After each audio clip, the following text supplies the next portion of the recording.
네, 시청자 여러분 안녕하십니까? 출발 성공 투자 후반부로 이어갑니다. 전반부에 이어 진행의 어이제입니다. 안녕하세요. 이혜은입니다. 간밤 미증시 3대 지수 모두 하락하면서 마무리했습니다. 글로벌 원샷 함께 보시죠. 초반에 잠깐 다우존스 지수가 사상 최고치를 또 한 번 경신해내더니 이후에 하락 흐름 쭉 이어갔습니다. 다우존스 지수가 1.3%가량, 나스닥과 S&P 500 지수는 나란히 0.7% 가까운 낙폭을 보여줬는데요. 지금 정치적인 변수가 지속적으로 시장을 압박하고 있습니다. 바이든 대통령이 현재 사퇴 압박을 민주당 내에서 강력하게 받고 있는 상황 속에서 주말 사이에 이르면 입장 발표를 할 수 있다라는 소식 들려오고 있으니까요. 정치적인 변수가 시장에 어떠한 영향들 미치는지 지속적으로 체크를 해보셔야 되겠습니다. 일단 시장에서는 10년물 국채금리 수익률이 2년물보다 더 가파르게 오르는 모습을 간밤에 또 한 번 시연을 해냈고요. 지금 현재 시장이 전반적으로 단기 급등 이후에 차익 실현 매물이 나오고 있다라는 분석들 나오고 있습니다. 다우존스 지수와 러셀 2000 지수까지도 함께 하락하는 흐름이 나타났습니다. 그와 함께 금리 인하 내러티브는 강화되고 있는 듯한 분위기인데요. 신규 실업 청구 건수가 24만 3천 건으로 발표가 됐습니다. 11개월 내 최고였고요. 2주 연속 실업수당을 청구한 건수도 2년 7개월 만에 최고치를 기록을 하면서 고용시장의 둔화세 확연하게 확인이 되고 있습니다. 그와 함께 필라델피아 제조업 PMI도 발표가 됐는데 시장의 예상치가 2.7포인트 정도였습니다. 그런데 그를 훨씬 상회한 13.9포인트로 나타났고요. 반면에 경기 선행지수는 마이너스 0.2%로 하락하는 흐름 나타내면서 전반적으로 금리 인하 내러티브가 강화되는 가운데 경기 둔화의 조짐이 시장 곳곳에서 감지되고 있는 것이 아니냐라는 불안감도 함께 작용하고 있다는 점은 주의하셔야 되겠습니다. 오스탄 골수비 연은 총재가 노동 침체를 막기 위해서라면 금리 인하를 단행해야 된다라는 이야기를 힘주어서 이야기를 했습니다. 굴수비 총재의 경우에는 연준 내에서도 비둘기파로 분류가 되는 인물이긴 한데요. 그럼에도 불구하고 인하 내러티브가 강화되고 있다는 것을 연준 내에서도 확인이 가능한 발언들이 속속 흘러나오고 있습니다. 간밤에는 시장이 하방 압력을 받으면서 유가, 가상자산, 금 가격 모두 동반 하락세를 보였고요. WTI 원유 선물 82달러선 중반까지 내려오는 모습도 저희가 체크가 가능했습니다. 간밤에는 브로드컴 이런 이슈 있었습니다. 오픈 AI와 협력을 해서 새로운 AI 칩 개발을 논의 중이다라는 소식 들려오면서 장 막판에 상승폭을 크게 확대를 해 나갔습니다. 3% 가까운 상승 흐름 더해서 시간의 흐름도 나쁘지 않은 모습 역시 나타냈고요. 브로드컴뿐만이 아니라 오픈 AI가 여러 기업들과 함께 논의하고 있다는 소식 들려오고 있으니까 반도체 투심이 살아나는 데 영향을 줄 수 있을지 체크해 보시면 좋겠습니다.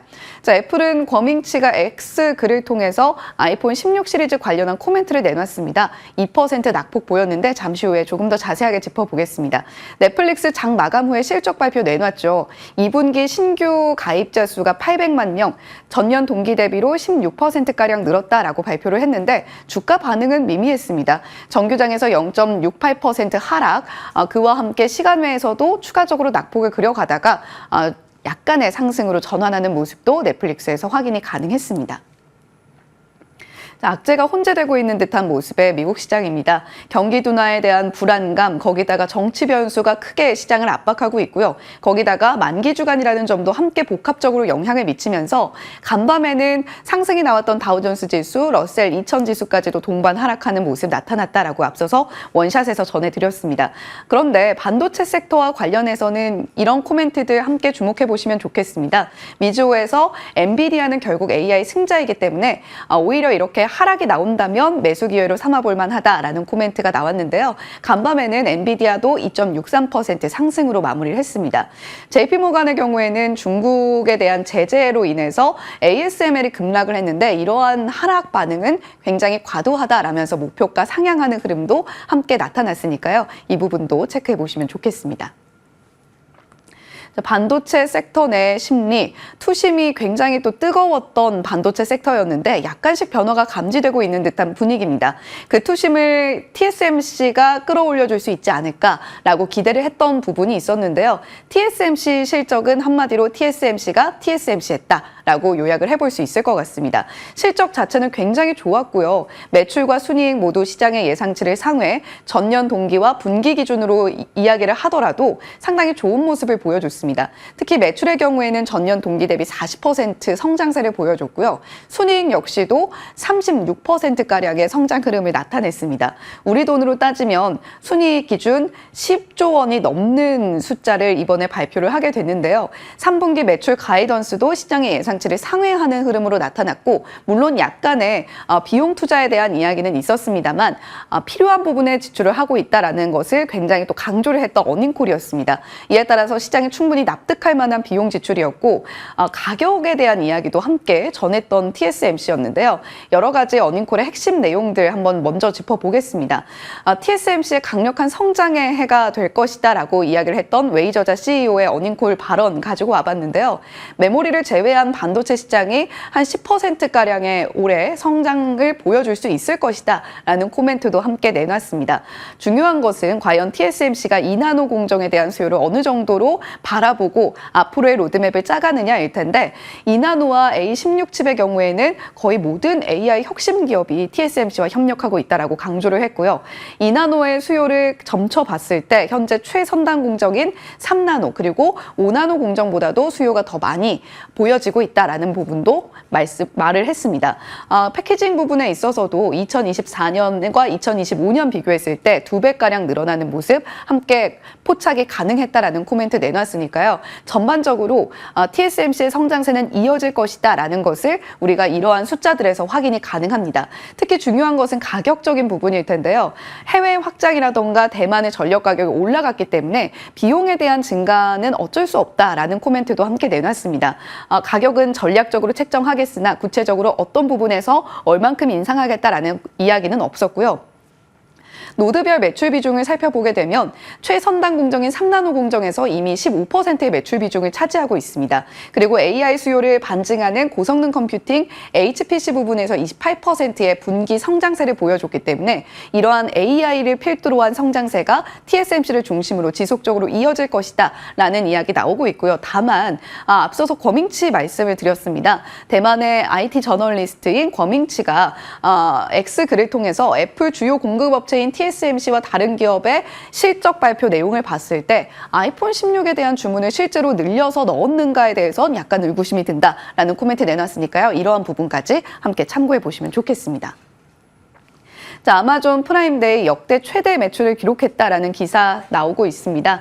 이틀간 142억 달러의 매출을 올렸던 아마존 프라임데이였고요. 예상치가 한 140억 달러였습니다. 10.5% 전년 동기와 비교해서 성장세를 보이는 매출을 기록할 것이다라는 시장의 전망이 있었는데 11%가량 성장으로 전년 동기 대비 그리고 예상치 모두 상회하는 아마존 프라임데이의 실적이었습니다. 일단 전반적으로 좋은 모습이었다라고 이야기를 해볼 수 있을 텐데 조금 다른 시각, 시티에서는 프라임데이 트래픽이 전년과 비슷했고 또 2019년 그러니까 굉장한 성장세를 거의 2배가량의 성장세를 보였던 2019년 프라임데이를 생각하면 이때는 트래픽이 한 8%가량 증가하는 모습을 보여줬는데 이번에는 그러한 변화는 없었다라는 코멘트 내놨으니까 참고해 보시면 좋겠습니다. 자, 그와 함께 지켜볼 만한 것이 바로 K-뷰티일 텐데요. 관련한 기업들이 아마존 뷰티 쪽 섹터에서 계속해서 이름을 올리고 있습니다. 대표적으로 VT, 아모레퍼시픽, 잉글루드랩, 코스맥스, 한국콜마 같은 기업들이 있을 텐데요. 보통 프라임데이는 할인율이 높은 제품에 대해서 판매량이 더 높게 나타나는 경향이 있는데 VT의 리들샷이 프라임데이에도 할인율이 꽤나 높게 책정이 됐다라는 부분도 함께 체크해 보시면서 관련 기업들 지켜보시면 좋겠습니다.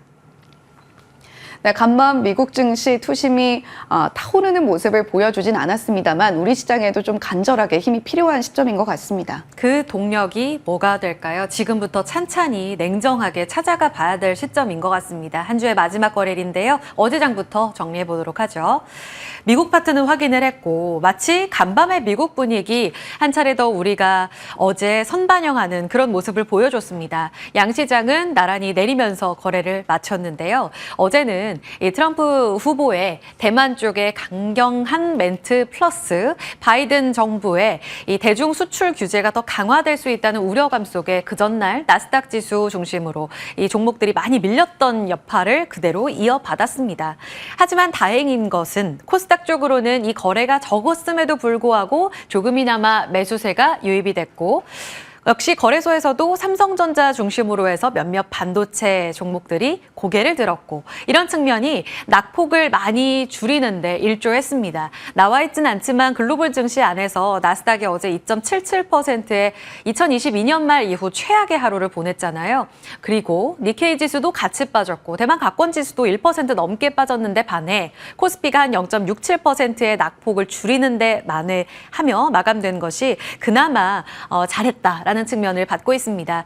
지수에서는 삼성전자가 그 역할을 했고요. 코스닥에서는 에코프로가 그 역할을 해줬습니다. 자, 어제 선방했었던 섹터들을 보시면요. 원전, 바이오, 반도체. 근데 늘상 선방했으면 선방했지, 또 내렸으면 내렸지, 이렇게 제가 혼조를 표시한 적이 없었던 것 같은데요. 어제는 잘 나갔던 섹터 안에서도 분위기가 조금 엇갈리는 이런 모습이 감지됐습니다. 일단 원전, 우리 팀코리아가 아주 자랑스럽게도 체코 원전 프로젝트의 우선 협상 대상자 선정이 됐는데요. 어제 이 소식에 반응했던 종목들은 한전산업, 한전기술, 원전 안에서도 국소적으로 두 종목이 올랐습니다. 팀코리아에 속했던 대우건설이라든지 두산에너빌리티 같은 종목들도 힘이 쭉 빠지면서 거래를 마쳤고요. 우진엔텍은 마이너스 12%의 급락으로 세로닌가 아니면 가성비로 프로젝트를 따낸 건 아닌가에 대한 의구심까지 커지는 모습이었습니다. 물론 장기적으로 봤을 때 바라카 원전 때에도 당장은 흔들렸다가 올라갔다라는 측면을 감안해 봤을 때 다시 한번 고민이 깊어지죠. 잠시 후에 개장 중계 때 원전의 표정과 함께 전략도 세워드리겠습니다.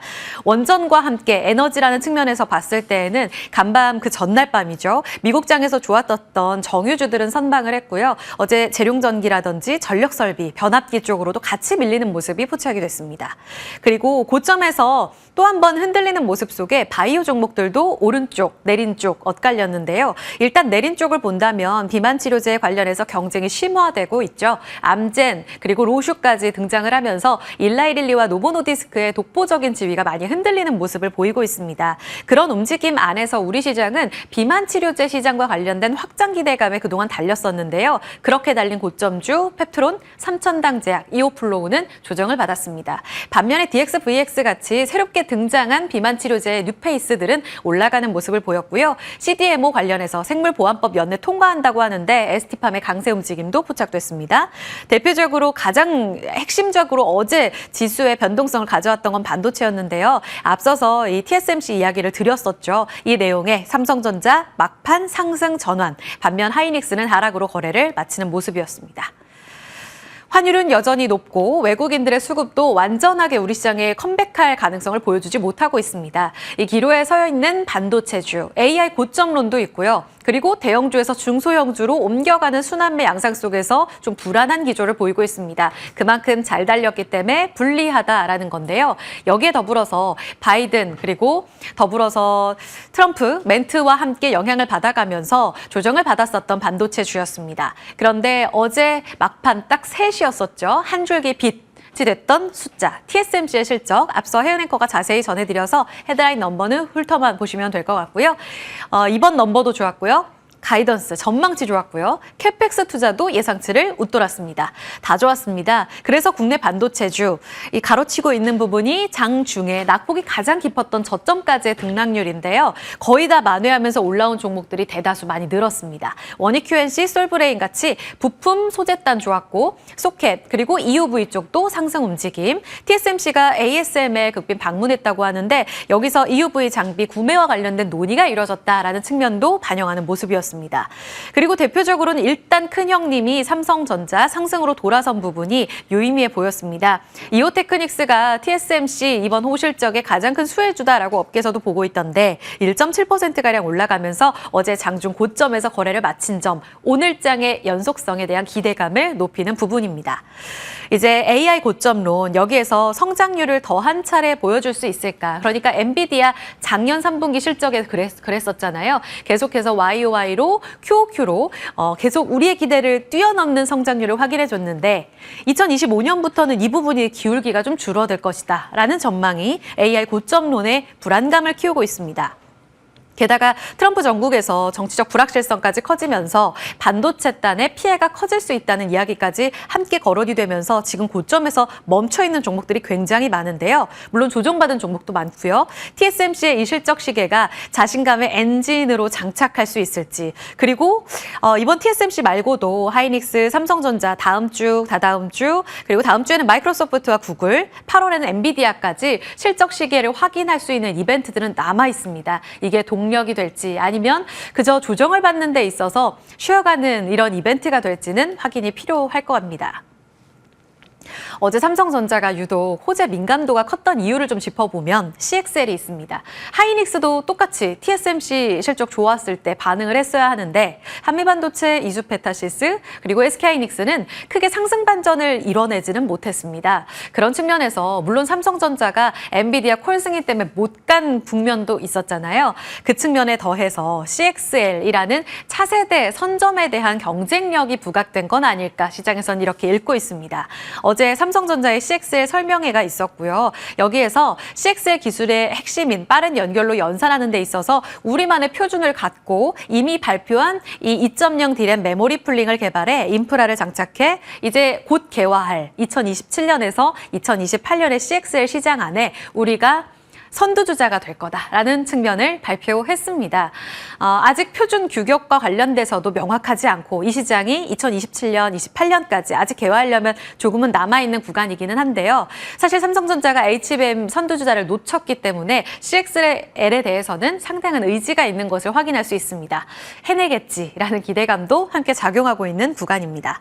자, 어제 여기에 반응했던 엑시콘, 네오셈, 오킨스전자 이들은 제2의 한미반도체, 제2의 HBM 대장주들이 될 수 있을까? 이 부분도 시장에서 기대하는 포인트인데요. 7월 초에도 삼성전자 CX의 뉴스와 함께 7월 초에 강하게 올라가는 기조를 보여주기도 했습니다. 그런 측면에서 사실 고점 고공행진했던 HBM 종목보다는 그래도 7월에는 선방하는 모습을 보여주고 있거든요. 엇갈린 시세, 그러니까 반도체주 안에서도 지금 저마다의 위치가 다 다른데요. CXL 관련 종목들의 시세 연속성 잠시 후에 체크해 보도록 하겠습니다. 자, 불안한 시장 안에 숫자에 집중해야 할 때 다시 매크로적인 측면인 것 같지만 시장에서 계속 종목을 압축해가는 스크리닝이 필요하다라는 리포트를 내놓고 있습니다.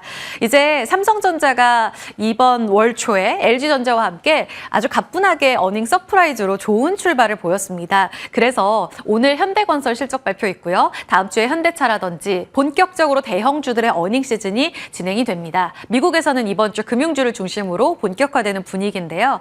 근데 다만 조금 눈여겨서 보셔야 될 부분이 있습니다. 지금 2분기 컨센서스가 높아져서 여기에 부합하는지 여부 더불어서 시장에서 고공행진하며 실적 기대감으로 올랐던 종목들 대다수 코스피의 전망치, 그러니까 하반기의 전망치를 기대하며 올라간 종목들이 많습니다. 그런데 하반기 3, 4분기에 대한 이익 전망치가 조금은 거품이 끼어 있다라는 게 유안타증권의 시각입니다. 그래서 한 15% 정도 하향 조정될 가능성을 열어둬야 한다라는 측면을 꼬집고 있는데요. 이렇게 되면 우리 기대치인 주가 그리고 15%가량 연간 이익 전망치가 하향 조정되면 여기 이 괴리 사이에서 한 차례 더 증시가 흔들릴 가능성은 있을 겁니다. 자, 그러면 어디가 살아남을 수 있을까? 연속적으로 전망치 상향 조정 꾸준히 높여가는 쪽, 하반기 증시 대비 높은 이익 모멘텀을 유지하는 쪽은 압축적으로 종목 스크리닝이 가능하다는 겁니다. 그래서 뽑아본 종목은요. 조선해운 디스플레이 증권, 최근 많이 올랐던 섹터 안에서 종목이 나오죠. 하반기 전년 대비 흑전하거나 그리고 YOY로 증감률이 대폭 증가하는 쪽은 아무래도 이익 시장에 대한 하반기 전망치가 조정되더라도 살아남을 가능성이 높다는 겁니다. 갖고 계신 분들은 여기서 내가 팔아야 할까를 불안하게 갖고 계셨다면 한 번 더 고민이 필요한 구간일 거고요. 여기서 추정치를 계속해서 쫓아가는 흐름은 필요할 것 같습니다. 지금 YOY로 증감률이 탁 꺾이는 부분, 3분기가 고점이라는 부분은 함께 체크해 보셔야겠습니다. 자, 안전자산으로 혹시 해지가 필요한 시장은 아닐까? 지금 시장을 둘러싼 불안한 기조를 다 체크하고 계시죠? 게다가 금값도 고공행진하면서 올해 들어서만 상승세 18% 보여주고 있습니다. 사상 최고치를 달리고 있는데 물론 그 기저에는 금리 인하, 달러 값이 싸지기 때문에 이로 인해 금 가격이 오르는 것도 있습니다. 다만 증시가 여기서 흔들리게 돼서 미국 경제도 연착륙 아니라 경착륙을 보이게 된다면 안전자산인 금 쪽으로 한 차례 더 힘을 받을 가능성은 커져 보입니다. 게다가 최근 들려오는 IB 쪽에 이런 불안한 움직임들도 감안해 보셔야겠죠. 그래서 어제 경기방어주가 움직인 건 아닐까 이런 시장의 질문도 듭니다. 올라갔던 종목들에는 외국인과 기관의 수급이 많이 들어갔어요. 물론 시장 많이 흔들렸던 작년 10월에 음식료나 통신업종이 많이 좋았던 건 아니지만 혹시 해지가 필요하다면 종목을 어떻게 가져가야 할지 개장 중계에서 이어가 보도록 하겠습니다. 당잠사였습니다.